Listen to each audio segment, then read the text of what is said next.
What's up, guys? Welcome back to the channel. Today we're going to talk about the Arendal 1961 tower. I've had this speaker for about 60 days here. I put 100 hours on it upstairs in my living room. I brought it down here in my dedicated listening room where I've put it through its paces. I've used about 4 or 5 different amplifiers, and we're going to talk about all of that stuff, guys. Now, what caused these to end up here is I was one of the first people, if not the first person, to review the Arendal 1961 bookshelf speaker. And that speaker really impressed me, man. It sounded a lot like the LS50 Meta at roughly half the price. I liked it a lot. As long as your room's not huge and you can pair that thing with a good subwoofer, it's going to sound incredible.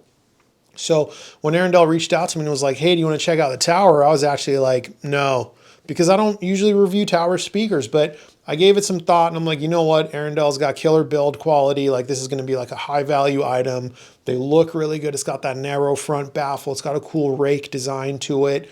It screams high quality and they're not that big. So I emailed them back and I was like, you know what? I changed my mind, send them over. And they were like, cool, no problem. So I'll tell you about some specs and standout features. I'll throw the main ones on screen so you guys can check that out. In this video, I'm going to tell you what these speakers sound like. I'm going to compare them to other speakers. I'm going to tell you how the amplifier pairing affected the sound, and then we'll wrap up the video. So first, I want to tell you, when I was listening to these speakers, whether I was upstairs in my living room or down here in my dedicated listening space, I kept thinking like, man, these speakers seem to be all about tonal neutrality, accuracy, and an open and expansive sound. There's hardly any coloration to these speakers, guys.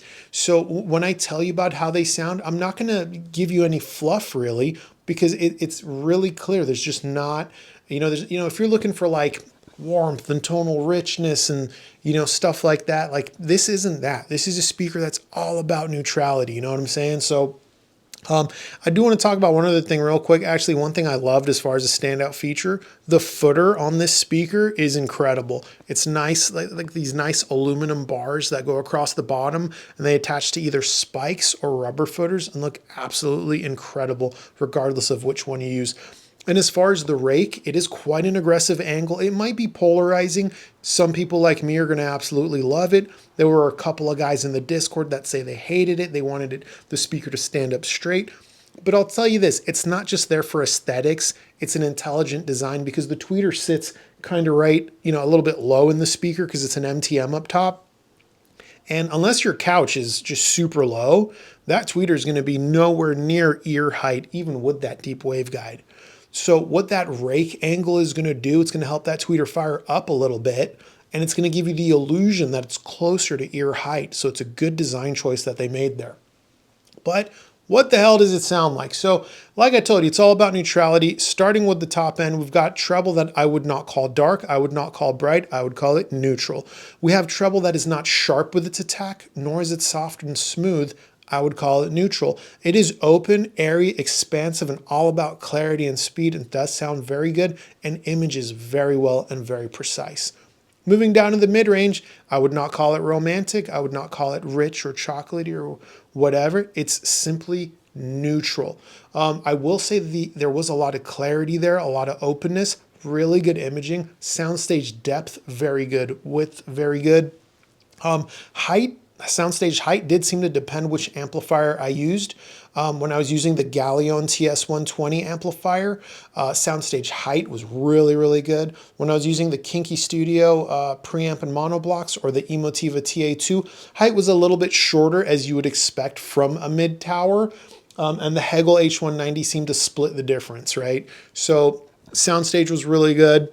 But mostly, for the most part, this is really the takeaway. Mid-range on up, all about neutrality, clarity, speed, precision. That's what you get. Those of you looking for color, you're going to want to add that with your amplifier or DAC. This speaker doesn't have color of its own. It's for the customer that believes that, hey, a speaker's job is to convey what's in the recording, whether it's a track from a movie or a recording of a song. Like, the speaker should play that information without injecting any of its own coloration, right? There is one small area where the speaker does have just a little bit of coloration, and that's the mid-bass portion. Figure 60 to 100 hertz or so. It's going to be a little bit prominent in that region. Guitars, bass guitars, and certain drum sounds are going to have a stronger kick to them. They're going to sound a little bit fuller. They're going to have a harder edge to them, and so on. I would say if you listen to a lot of acoustic music, you might really appreciate this prominent region. But if you don't, it's going to come down to personal taste, I would say. Moving down to the bass section, about 50 hertz and below, this is where it starts to roll off. Despite being a tower, this is going to be a subwoofer mandatory speaker, in my opinion.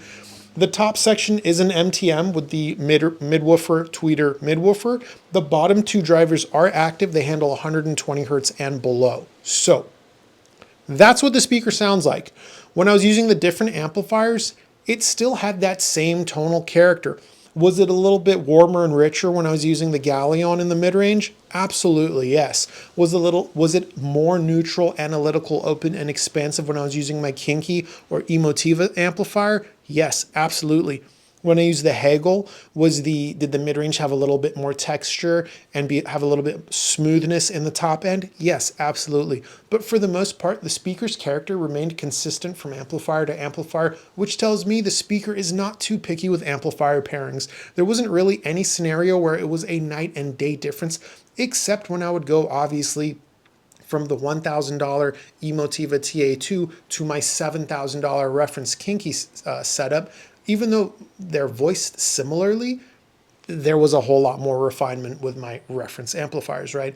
Or if I went from the Hegel, which is, great amp, to the Galleon TS120, that being a tube amplifier, there was a little bit of night and day action going on there, obviously, because the holographicness and soundstage really changed dramatically, it being a tube amplifier. But outside of that, as far as like just the voicing of the speaker, it was very consistent from amplifier to amplifier. So that's that. I didn't find it particularly hard to drive or anything like that.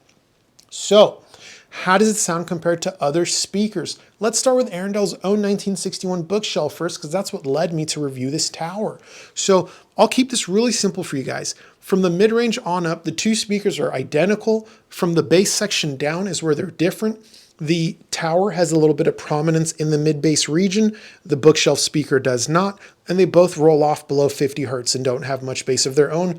Both need a subwoofer. So this is how I would decide which one to buy. For a dedicated 2-channel stereo, I would rather have the 1961 bookshelf paired with a good subwoofer. And for a mixed system, or a dedicated theater system, I would rather have the 1961 tower, again, still paired with a good subwoofer, and here's why.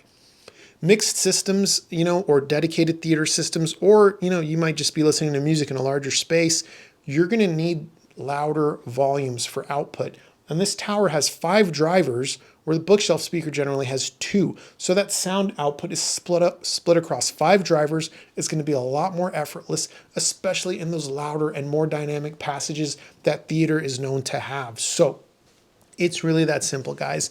And as far as subwoofer recommendations for the Arendal 1961, I'd love to sit here and tell you just to only buy Arendal subwoofers, but there's a ton of subwoofers that are going to pair well, including Arendal's own 17231S. I like that subwoofer a lot. Rel's HT1003, Rhythmix F12, Kef's KC62. You've got a lot of good subwoofer options if you want to go the 1961 bookshelf plus sub setup, right? But those of you that need that output that the tower is capable of, that the bookshelf can't match, obviously, you're going to want to go for the tower. And again, that's bigger rooms, mixed systems, theater, dedicated systems, and so on. So that wraps up that comparison. Let's talk about this tower versus the Buchard S400 Mark II. This is interesting because the two speakers look kind of similar. I have them both here in white. They both have a narrow front baffle, black drivers, deep waveguide, metal terminal plates, and so on. But the two speakers sound incredibly different. So where the Arendal 1961 tower is all about like accuracy, neutrality, and so on, the Buchard S400 is going to give you some flavor. Let's start with the bass. Believe it or not, the Buchard S400 Mark II is going to have much stronger bass, figure from 50 hertz and below, strong down to 30 hertz in most rooms. A subwoofer is optional for the Buchard S400 Mark II. Whereas the Arendal tower, it's going to roll off pretty hard after 50 hertz, and that's whether you have the ports open or closed in my experience. Moving up to the mid-bass region, the Buchard S400 is more linear. The Arendal 1961 tower is a little bit more prominent between 60 and 100 hertz. Moving up to the mid-range, this is where the speakers start to get drastically different. Again, I've said it like 10 times, the Arendal tower is all about neutrality in that mid-range. The Buchard S400 Mark II, by direct comparison, is going to be tonally rich, more warm sounding, more textured, more colorful, and so on. Moving up to the treble, the two speakers are neither one is like necessarily bright or dark or so on. It's just there's a slight sharpness to the S400's treble, where the Arendal tower I wouldn't describe as sharp or smooth, more just dead neutral. So that's that comparison. Now, where they're different is obviously, again, the tower is going to be able to play a lot louder. It just is. It's a bigger speaker. It's got 5 drivers, where the S400 only has 2 drivers. Hell, if you want to get crazy and count the passive radiator as 3, the Arendal tower still has 2 more drivers, right? That makes a difference when you're trying to get a speaker to play a lot louder than, say, I would. Like, I generally listen, 75 dB if I'm just kind of chilling. If I'm turning it up, I'm going up to like 85. I'm not really going much louder than that. But guys, some theater passages crack like 110 dB. They get loud. And then there's some of you guys that listen to music at like 95 minimum. I've talked to some of you guys. It's crazy. I don't know how you do it. 95 is just straight up not enjoyable to me, but I digress. That is the comparisons, how they sound with other speaker. Now, if you wanted me to compare these to other speakers, here's the reality. I haven't reviewed other towers, so I can only sit here and compare these to other bookshelves, and I don't think you guys want to sit here and watch me continue to compare this tower to other bookshelves over and over and over. If there's a specific bookshelf I've reviewed in the past and you want to know how this tower compares, have a free Discord, hop in that motherfucker and ask your questions. Now, if you do hop in the free Discord, don't be an ass. Don't try to be a know-it-all. No one wants to hear that, people need rugs on their tile. Everyone knows that. They probably just don't want a rug if they don't have a rug. It's okay. They're still going to go to audiophile heaven. It's not a sin. But yeah, ask in the Discord, man, and I'll be happy to kind of tell you about that comparison. If your question is more like simple and doesn't require a lot of follow-up, feel free to use the YouTube comments section. I will say if you're really thinking about purchasing these, we're probably going to end up going back and forth a lot. The Discord is a much better place for that. And again, it is free, so I'm not trying to like get money out of you or anything. I'm just trying to communicate with you in a way that is convenient for me. God forbid. Anyhow, let me think if I've left anything out before we bring this video to a close. I've told you about the design and style elements, the build quality that I really appreciated of the speaker. I've told you what it sounds like. I've told you about how it was consistent with all the different amplifiers I threw at it. I told you that it sounded fantastic, whether I was in my dedicated listening room or upstairs in my living room, which is a very compromised space. And I've told you how it compares to some other speakers, namely Arendal's own 1961 bookshelf and one bookshelf speaker that's roughly the same price. So I think that wraps it up, guys. Yeah. Sorry, I had to really think about it. I've done a lot of takes here. In fact, I did one take, perfect take, great video. And I totally forgot. I didn't turn on the lights, so the room was like damn near pitch black. It's so stupid of me. Anyway, I'll shut up. Until next time, later.